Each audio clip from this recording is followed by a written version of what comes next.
Hello,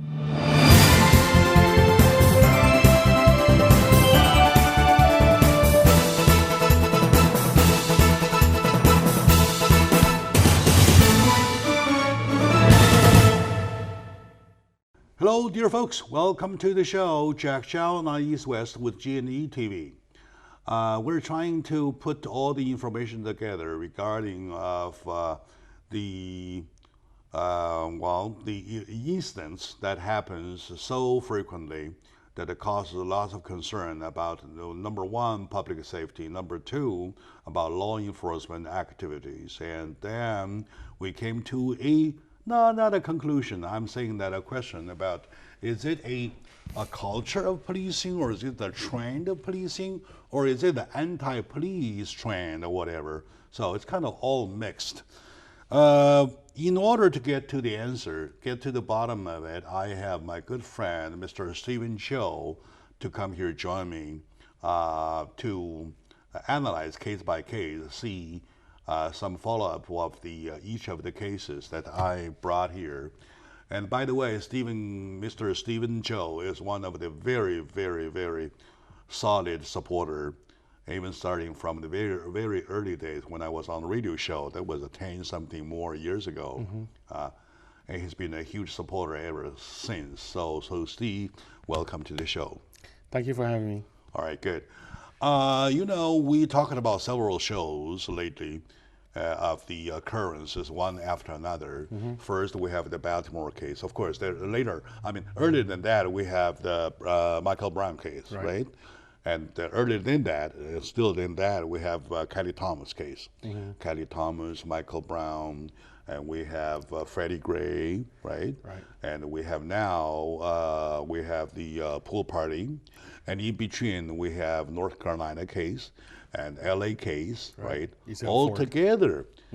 So from an attorney's point of view, though, what's your take or what's your reading about what's happening around us? Well, I think that in this sense, with all the interest that's been generated by these cases, I don't think it's a matter of whether or not these cases are new. I'm of the opinion that out of some of these cases, I mean, when you have police interaction with the public, there's bound to be some cases that's questionable. Although that doesn't mean that the police aren't justified in using the force that they used. It's just the fact that when they're dealing with the public, there's just going to be some cases there may be some questions raised.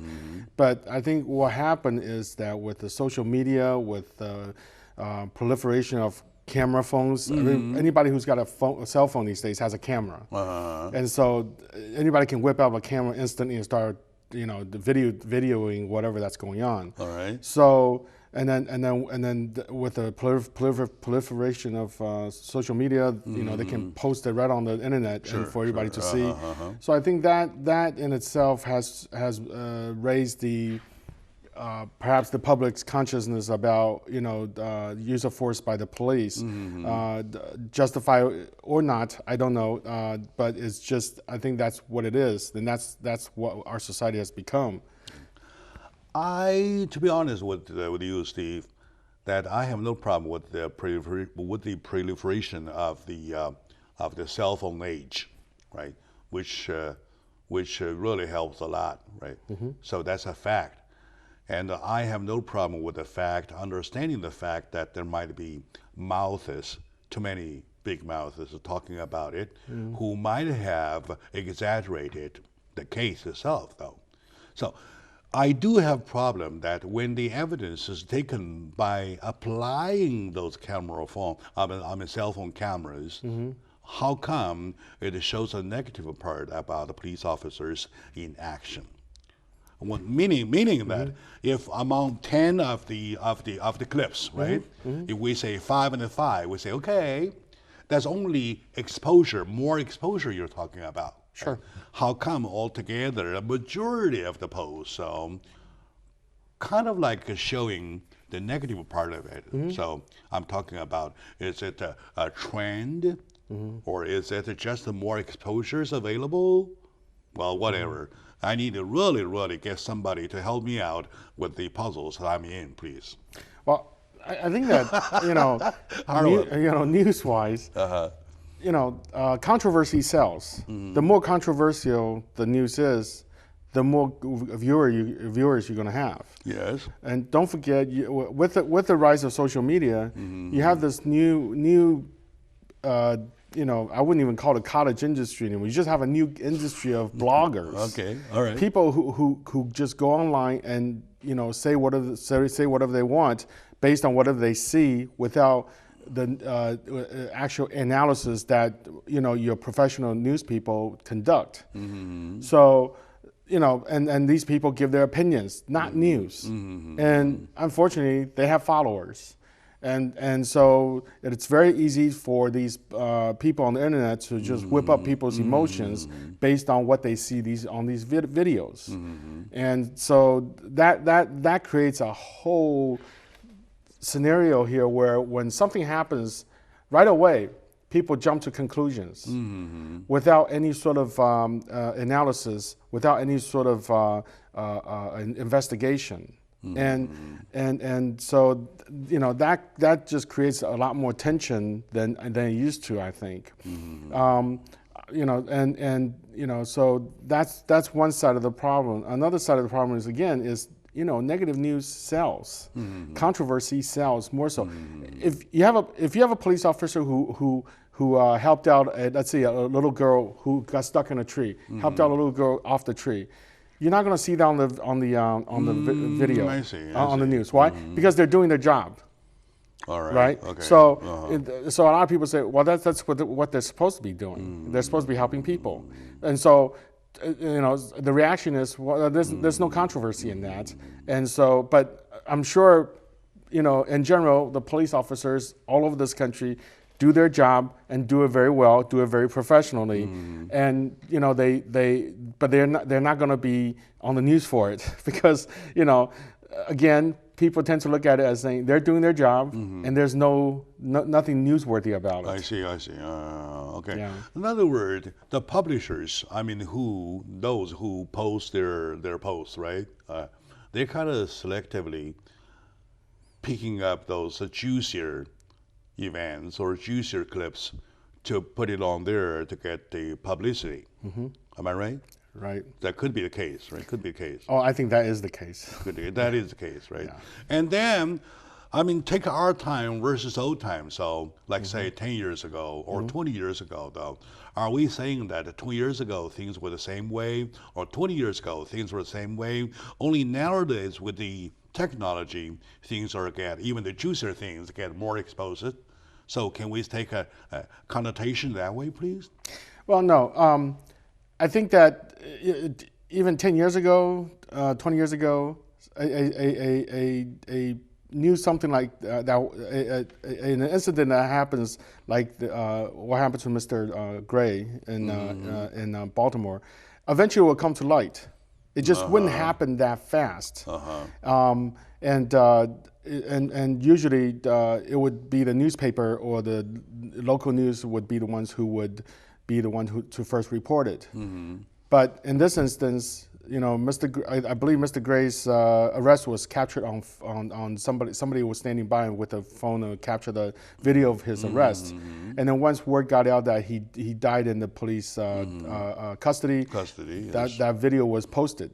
And so I think that in general, even 10 years ago, these type of news wouldn't be out that fast. And don't forget, again, we have these 24-hour news, cable news networks now. CNN, Fox News, NBC, all right. Whatever. Yeah, they can do no way. They keep recycling their thing. Waste of no time. Right, because that's all they have to go with. So 24-hour cycle, they keep repeating the same thing, loop over and over again. And so it gets to the point where it becomes ingrained in people's head, and people and I again, this is my personal opinion, but I think that the more you talk about it and repeating this whole thing over and over without any additional information, You could drive the people. Some people who's perhaps more on the extreme side, become more angry because the more they see it, the more they become angry, and that may incite the mob mentality. Worsen the situation. Yeah, I think so. All right. Okay. With analysis, probably we'll start to see a little bit, because well, as a conclusion, or well, maybe too early to jump on a conclusion though. The first layer of the story is that the social media helps it, right? And irresponsible publishers helped it, right?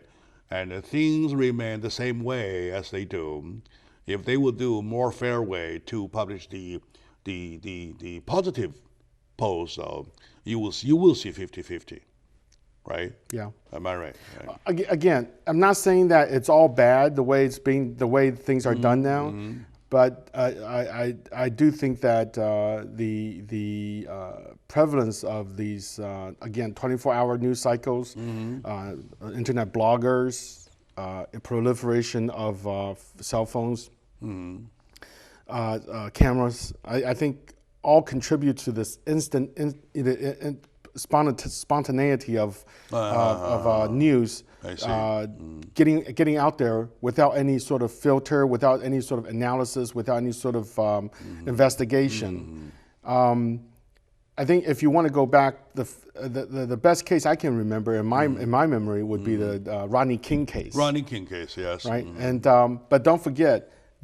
Even that case, that the video didn't come to light until I think more than a week after the incident.